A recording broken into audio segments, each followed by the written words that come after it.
Manolona ny toedraram-pirenena amin'izao fotoana izao izay ijoroany Repoblika ny fanavaozana dia nivoaka tamin'ny fanginan'ireo ministra sy parlemantera teo aloha ao anatin'ny association des anciens ministres et des parlementaires hitondra ny anjarabiriky no amin'ny fanavaozana sy ny fanovana eto Madagasikara. Araka ny fanambarana nataony izy ireo dia manohitra ny fitondrana teo aloha izay nanaraom-pahefana sy nampahantra ny firenena izy ireo.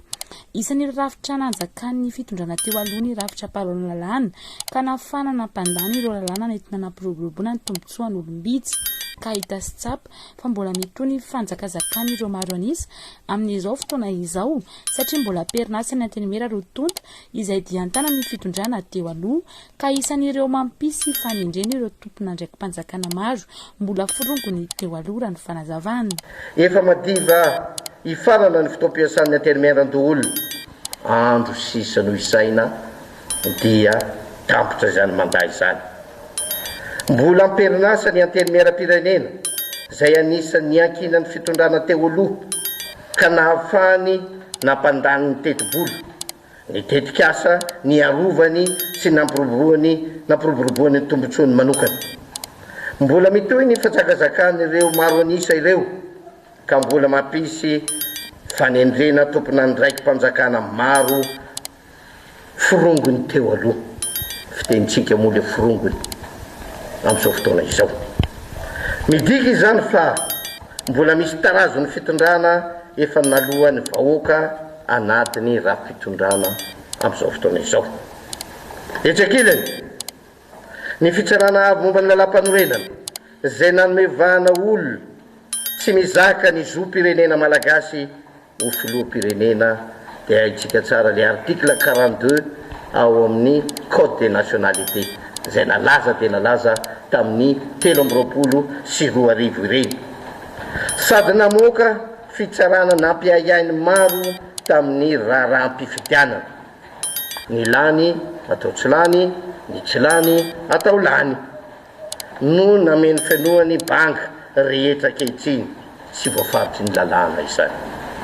Araka izany mba ahafahana manatritra ny tanjona napetraka ho amin'ny tena fanovana dia mitaky ny fametrahana ny satan'ny fanavaozana ireto fikambanana ministra sy parlemantera teo aloha ireto izay miainga amin'ny fandravana ireo androm-panjakana sy rafitra toy ny antenimera-pirenena sy ny antenimera-doolona, ny seny ary ny fitsarana avo manala-pandrenana ary indrindra ireo rafi-pitsarana ambony sy ireo maro hafa izay hamaritra ny fananganana androm-panjakana sy rafitra vaovao hitantana ny tetezamita hitarika ny fanovana sy ny fiovana eto Madagasikara raha araka io fanambarana io hatrany. Mafisina Fani Colonel Rajoelina Michael no filoham-panjakana sady filohan'ny fanavaozana ny Repoblika ka mitantana ny tany sy ny fanjakana.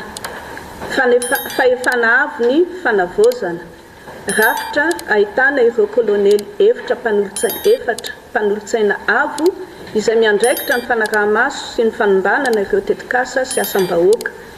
Izy koa no mandray fanapakevitra maika sy na mafonja ary manao tatitra sy afaka mampita mivantana amin'ny filoha ireo tranga tokony anaovana izany.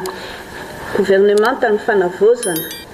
Gouvernemanta hitarafana ny firaisam-pirenena sy ny traikefan'ny Malagasy no apetraka anatanteraka ny raharaham-panjakana andavanandro. Antenimera mpanorenana assemblée constituante atsangana ity farany izay tokony ahitana ireo hery politika miorina ara-dalàna mifidy ny lalàna sy manaramaso ny gouvernemanta ary manomana ny lalam-panorenana vaovao no andraikitra izy ireo. Antenimera mpanavaozana assemblée de la refondation ireo olobe sy tanora isam-paritra ary solotena ny firaisamonim-pirenena no mandravitra azy ity akoatran'ireo mpanao politika. Mifantoka bebe kokoa amin'ny vondrom-bahoaka-paritra izy reto sady mifidy ireo lalàna sy manaramaso ny gouvernemanta. Fitsarana avy ny fanavaozana haute cour de la refondation sy fitsarana tampony cour suprême no mifehy ny fahefam-pitsarana. Vomera maleo tena no isahana ny fifidianana. Ampiatra ireo toromarika natolotra ireo mpanaramaso ny fifidianana ny fanesy tany aloha. Isan'ireo nandray anjara tamin'ny tolombahoaka nandritra ireo hetsika fitakiana samihafa ihany koa ireo fikambanana ministra sy parlementaire teo aloha mivondrona anatin'ny association des anciens ministres et parlementaires ireto ka niroso tamin'ny fanaovana fanambarana ny ombonana izy ireo androany taorian'ny fankakefitra sy ny fivoriana izay